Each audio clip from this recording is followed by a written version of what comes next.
حضرت امام حسن عسکری رحمۃ اللہ تعالیٰ علیہ آپ کی بارگاہ میں ایک عورت آئی اور آ کے اس نے عرض کی حضور میری ایک نوجوان بیٹی فوت ہو گئی ہے، اس کا انتقال ہو گیا، میں اپنی بیٹی سے بڑی محبت کرتی تھی، بڑا پیار کرتی تھی، لیکن حضور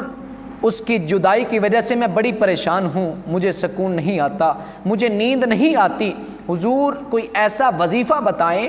کہ جس کی وجہ سے میرے دل کو سکون مل جائے، مجھے چین مل جائے اور میں اپنی بیٹی کو خواب کے اندر دیکھ سکوں کہ کیا میری بیٹی کسی پریشانی میں تو نہیں ہے، میری بیٹی کسی مصیبت میں تو نہیں ہے۔ آپ نے اس کو درود پاک کی تلقین کی،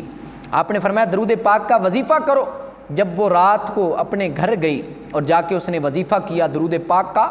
تو رات کو جب خواب کے اندر اس نے اپنی بیٹی کو دیکھا کہ اس کی بیٹی مصیبت میں تھی، عذاب میں مبتلا تھی، اور اس کے گلے میں طوق تھے، اس کے پاؤں میں بیڑیاں تھیں۔ جب صبح اس کی آنکھ کھلی تو حضرت امام حسن عسکری کے پاس دوڑتی چلی آئی اور بڑی پریشان تھی، کہا حضور میں نے تو خواب کے اندر اس طرح دیکھا، میری بیٹی بڑی پریشان ہے، حضور میری بیٹی گرفتار ہے، عذاب کے اندر مبتلا ہے، مہربانی فرمائیں، کرم فرمائیں۔ تو اس کے بعد جب چند دن گزرے، تھوڑے عرصہ گزرا، تو حضرت امام حسن عسکری رحمۃ اللہ تعالیٰ علیہ نے جب خواب کے اندر ایک عورت کو دیکھتے ہیں جو بڑی خوبصورت ہے، بڑی حسین و جمیل ہے،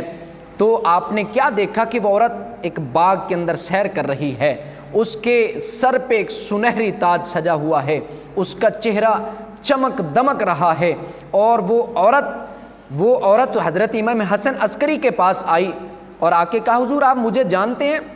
آپ نے فرمایا کہ میں نہیں جانتا۔ تو وہ عورت کہنے لگی حضور میں اس عورت کی بیٹی ہوں کہ جو عورت آپ کے آستانے پہ آئی تھی اور آپ نے اس کو درود پاک کی تلقین کی تھی، اور آپ نے جب دیکھا تو آپ نے کیا فرمایا؟ آپ نے فرمایا تمہاری والدہ نے تو مجھے کہا تھا کہ میری بیٹی بڑی عذاب میں مبتلا ہے، وہ مصیبت میں گرفتار ہے، لیکن یہ کیسے ہوا؟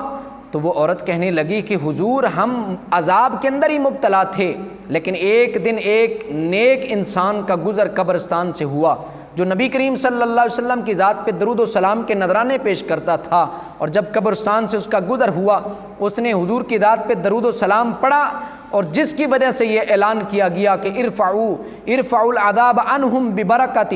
ثواب صلاۃ ھذا الرجل، کہ اس شخص نے، اس نیک انسان نے حضور کی ذات پہ درود و سلام پڑھا ہے، تو اس کی وجہ سے، اس درود پاک کے ثواب کی برکت سے جتنے بھی قبرستان کے اندر، جتنے بھی عذاب کے اندر مبتلا ہیں، سب سے عذاب اٹھا لیا جائے۔ تو جس کی وجہ سے اللہ تعالیٰ نے جتنے بھی تھے سب کو اللہ رب العزت نے جنت کے اندر داخل کر دیا اور سب کے گناہ معاف کر دیے۔ تو اے انسان،